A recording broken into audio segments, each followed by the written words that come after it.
Welcome to the Trade and Industrial Policy Strategies official podcast, Tips Talk, the show where we delve into the fascinating world of economics and its impact on global development. I'm your host, Thobani K, and today we are asking why is it important for local and provincial government officials to understand the impact of climate change and the imperative to decarbonize our economy, as well as make the transition just. We are finding ourselves today in Durban, KwaZulu-Natal. We see how government officials can turn policy into action. I have a lovely guest with me today by the name of Dr Bonginkosi Dlamini. Can you please introduce yourself to our audience? Thank you so much. My name is Dr Bonginkosi Robert Dlamini. I am the Chief Director responsible for environmental management in the province of KwaZulu-Natal. Thank you. Could you also tell us maybe your day-to-day responsibilities? Thank you so much. My responsibilities as a Chief Director is only that our structure in the province is, it reduces what we do. When you are a Chief Director Environment at the provincial level, you are a leader. You are leading the entire sector within the province. That is the environmental sector. Then my responsibilities, one, I am responsible for the unit that deals with environmental planning and climate change in the province. We work with the municipalities in terms of providing support on climate change issues, developing response climate change plans, and also dealing with issues of the IDPs, providing inputs on IDPs and ensuring that environmental issues are captured in each and every IDP of the municipality in the province. The second responsibility that I do in the province, I am also leading the unit that is called Environmental Empowerment Management Services. That's a unit that deals with the capacity building of our communities in the province, providing environmental awareness campaigns in the province, celebrating those, the environmental days in the province. That is the task that is done by the component within my responsibility. Coupled to that, we have another unit that deals with biodiversity and coastal management. That unit, what it does, in the province, we have SMVEL, which is our entity responsible for biodiversity.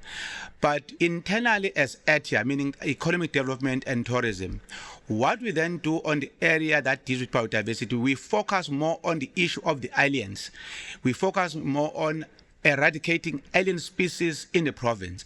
That's a program that we run in the province with a funding of not less than 70 million a year, which we then try by all means that we satisfy in each and every corner of the province of KwaZulu-Natal, including the rural municipalities, which are mostly in the north of KwaZulu-Natal. Then we also look at issue of coastal, where we work with some agencies in terms of managing our coastlines in the province, also ensuring that the coastal pollution in the province is dealt with. That is the responsibility that falls within my responsibility. Even in terms of developing estuarial management plans in the province, that is the responsibility that falls within my periphery. Then we have the unit that deals with environmental quality management. That is air quality management, that is waste management, that is environmental impact management. Environmental impact management, we're ensuring that the development in the province, each and every development we have in the province, it then meets the requirements that will ensure the sustainability of those projects in the province. It has to be a project that benefits the communities, project that will also ensure that we protect the environment, a project that will also ensure that at least at the end of the day, we also create jobs. Communities are feeling being part and parcel of our development in the province. Then we also look at the issue of waste management. Waste management, we are then working with the municipalities, ensuring that we are dealing with the issue of waste, cleaning the province, meeting the targets of the climate change strategy that was issued by the national department. We are party to that. We have the same commitments that we have made as a province to ensure that we are also able to fulfill the requirement and support the national department in terms of meeting the targets in terms of the climate change strategy. Then we have air quality issues in the province. We're at the coast of KwaZulu-Natal. We have the harbour, which is in Richards Bay. That harbour is dealing with the dry bulk products is receiving a lot of coal. Issue of air quality, a problem. You go to the central, around Newcastle, issues of the mines there, a lot of dust. Coming to Durban, we have issues of air quality. Then we have to ensure that we have air quality stations in the province, which are then placed at strategic areas to ensure that they are measuring or they're able to capture what is happening in each and every corner of the province around the issues of air quality. Those stations are funded by the province, and the province has to ensure that those stations are functional, but we are working in collaboration with the municipality to ensure the suitability of those air quality stations. But that is what then these units are doing. And then the last component that I'm also leading in the province is compliance, monitoring, and enforcement. That is the component that deals now with ensuring with the monitoring the compliance of environmental laws across all these sub-programs within environmental management. Then we need to ensure that municipalities are complying with the laws of the country. We need to ensure that the landfill sites that we have in the province are complying, are able to operate it within the framework of the law. We need to ensure that municipalities' infrastructure is not causing any coastal pollution in the province. Then this unit is specifically doing that monitoring compliance. When there is a blatant desire not to comply with the laws of a country, then we have the unit that deals with just enforcing the laws of the country. And that is being implemented by the criminal investigators who are investigating these cases. And once they are done, then they take the entire docket now and hand it over to NPA or to DPP in the province of KwaZulu-Natal. But this is what we do then as a province, which is not just a small thing to do.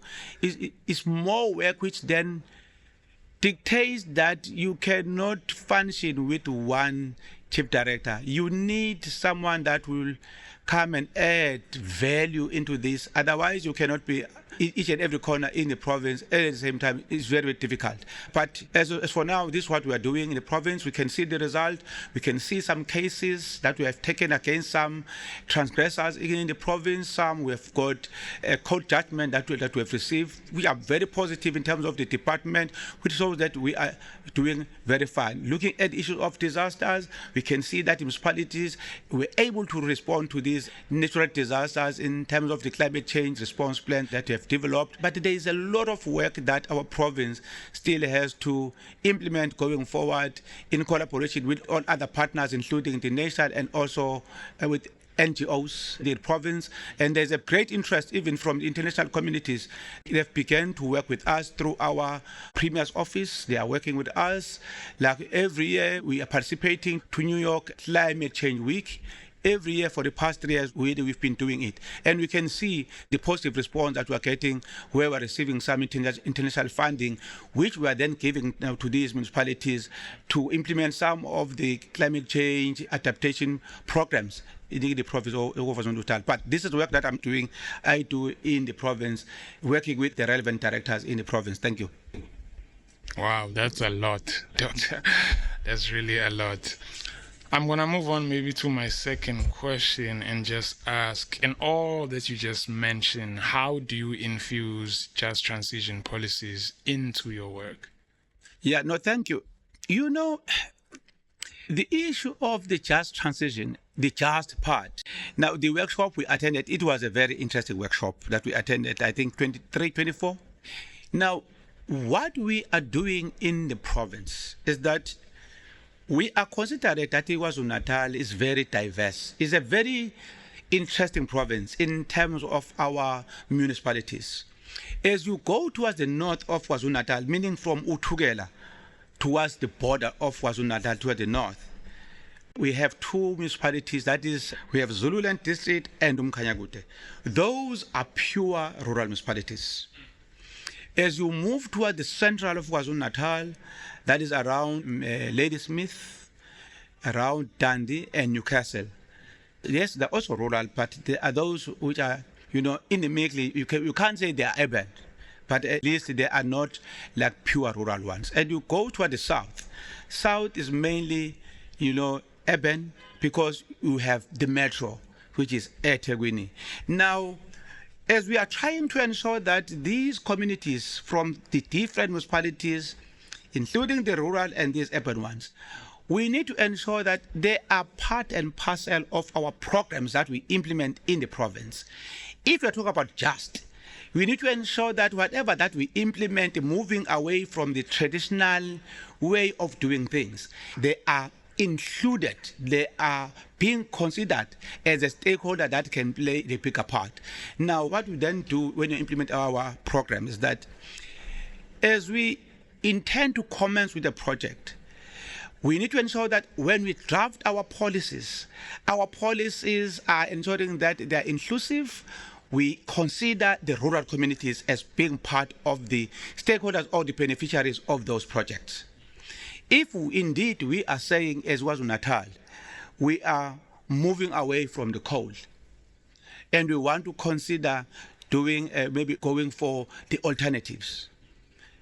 EDTEA municipality, EDTEA Metro, has received an approval, I think from the Department of Minerals, has received an approval now to say they can generate their own electricity. Now, it means EDTEA, they need to ensure that if then there were beneficiaries who are benefiting from the old system, now they're supposed to benefit from the new thought way of doing things. As a province, we are saying then, one, even in terms of our document of our terms of reference, we need to ensure that the rural communities or the poor communities are part and parcel of those decisions. They are going to benefit. They are not left outside, because otherwise it would then mean our projects are not going to be sustainable.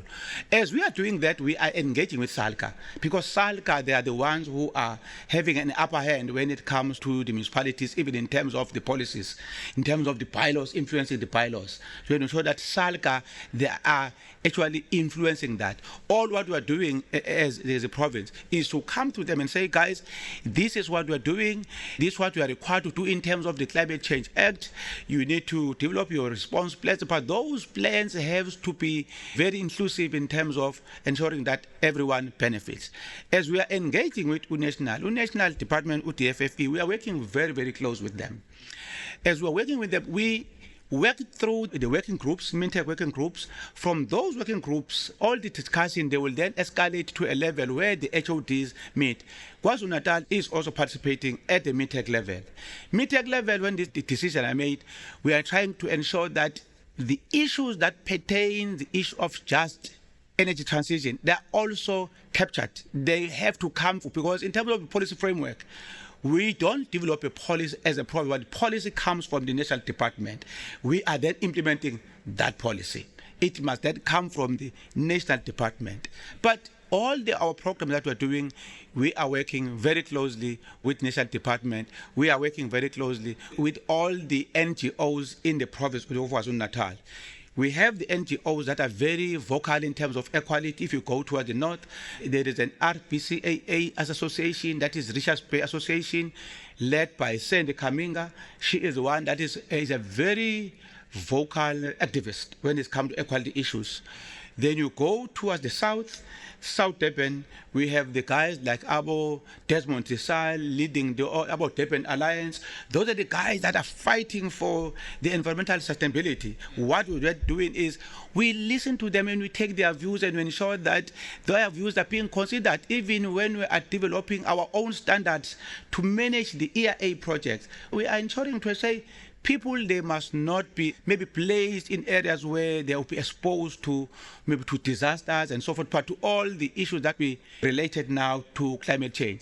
Then when we issue the decision in the province, the issues of climate change are at a highest level. We have to consider to say, when you craft the record of decisions, you craft the authorization, you must ensure that you cover areas and you ensure that people are protected, people that are living closer to areas which are prone to disasters. We have to ensure that the conditions are very strict and conditions are very direct in terms of protecting those individuals.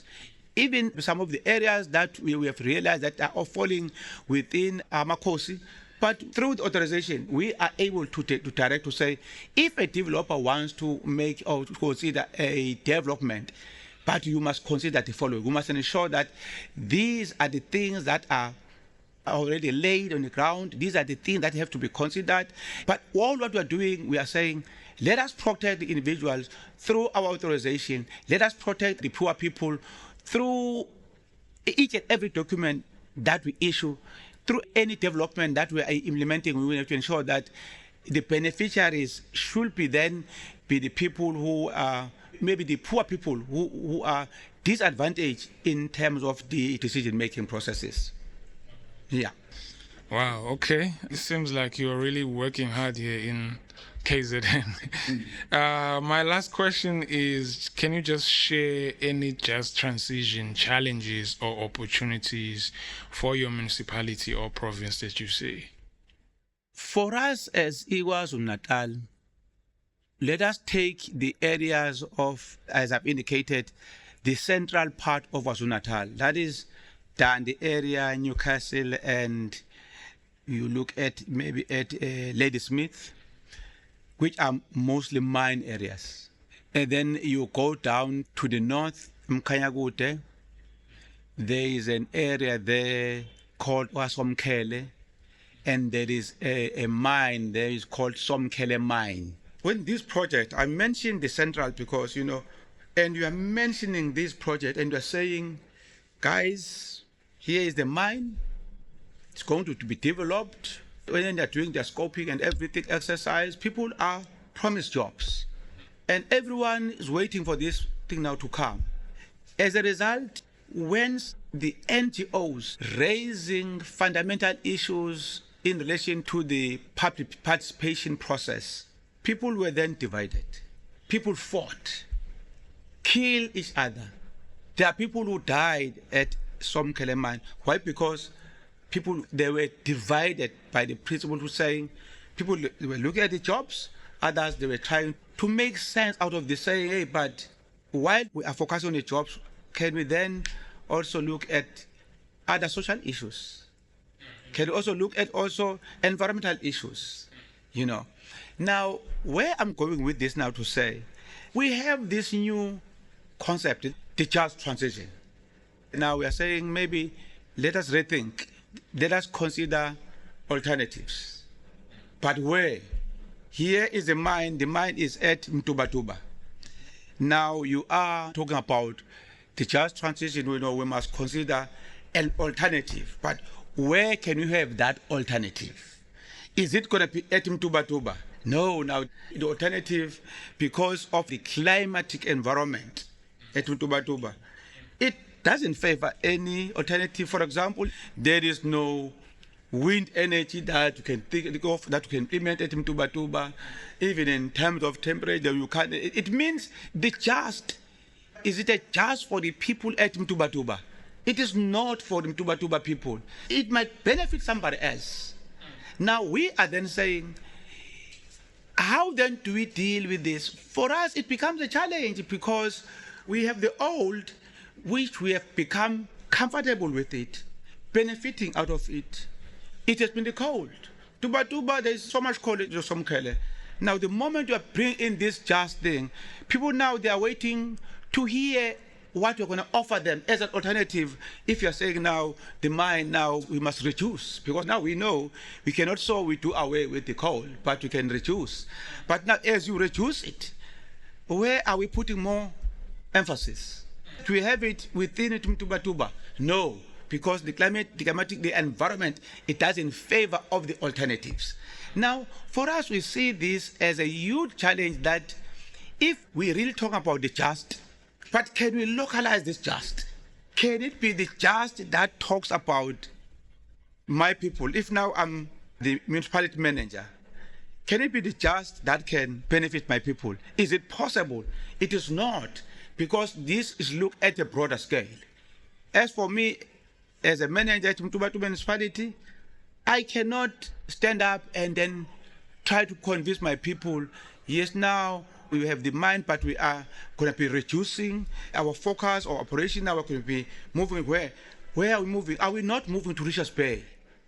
If they need to move to Richards Bay, who's going to be benefiting? Surely it's not going to be Mam Kwanazi, Mam Kize, who reside within Mtubatuba. It's going to be somebody who resides around Richards Bay. Now, how then do we balance that?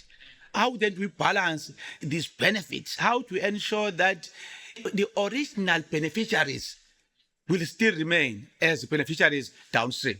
I think for me, it becomes a little bit a challenge.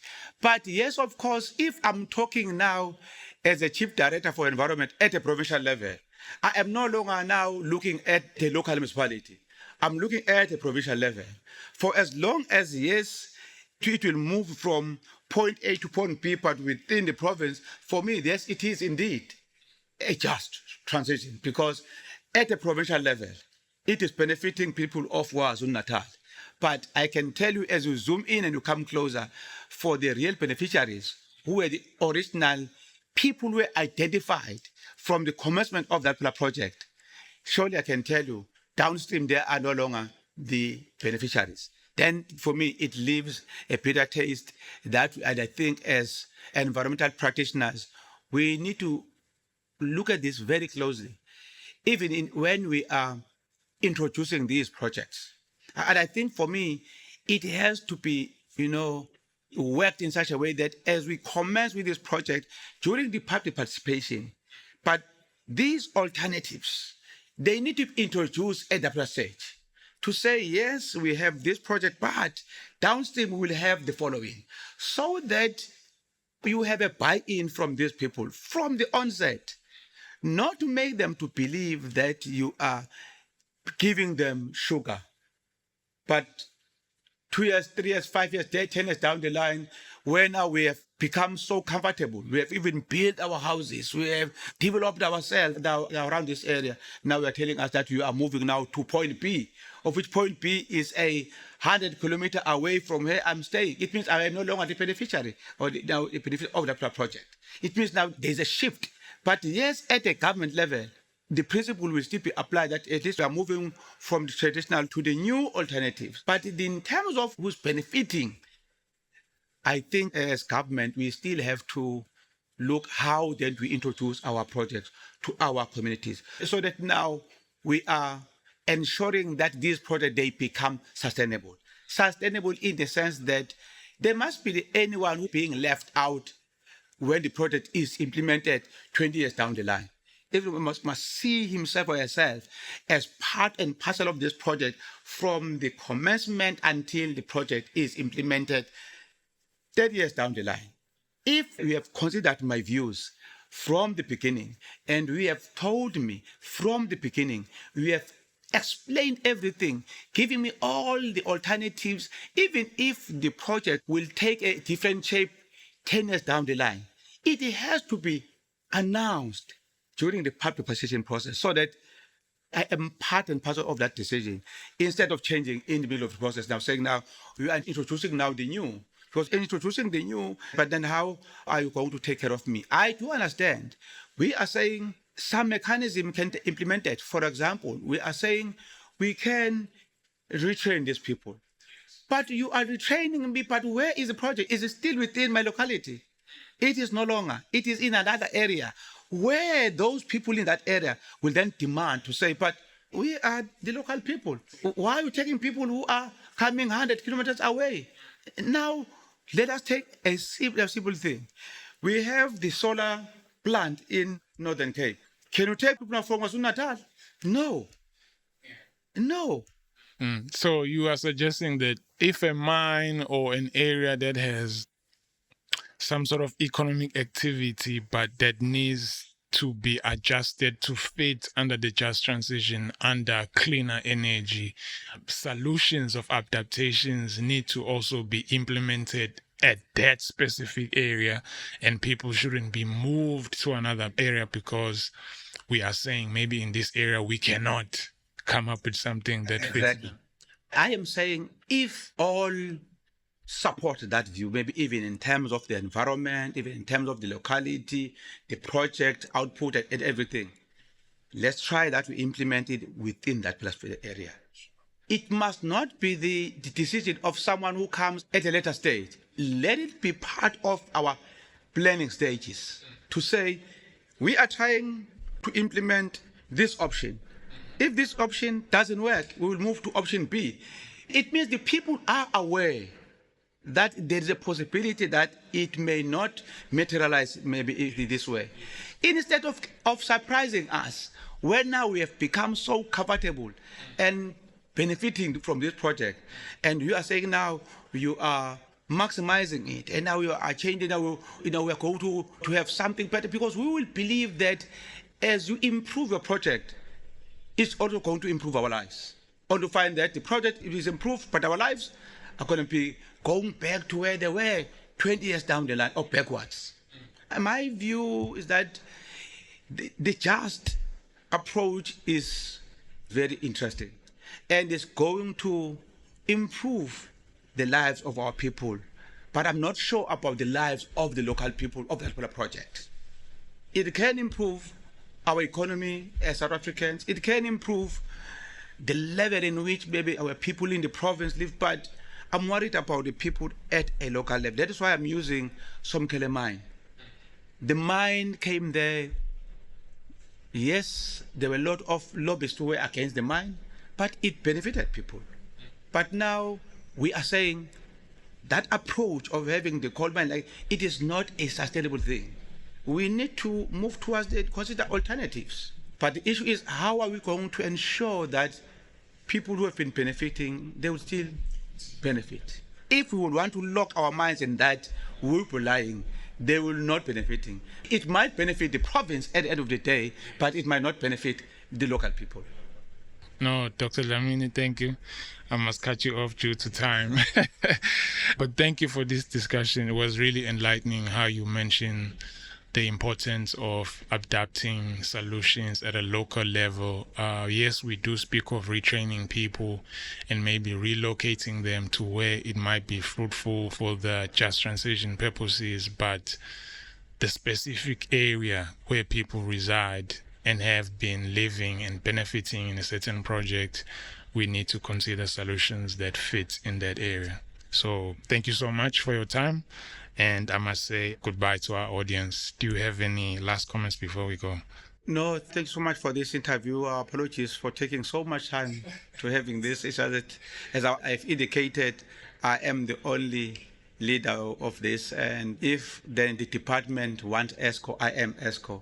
If then environment needs a person to deal with, I am the person to deal with those things, then in each and everything, I am accountable for that. But we found this training, it was very interesting. It was a very interesting workshop that we had in 2024 in Pietermaritzburg, and it enlightened us a lot. But as we were enlightened, it also raised a lot of questions that one will have to answer. But I think one would want maybe to have another session where we can also have an engagement.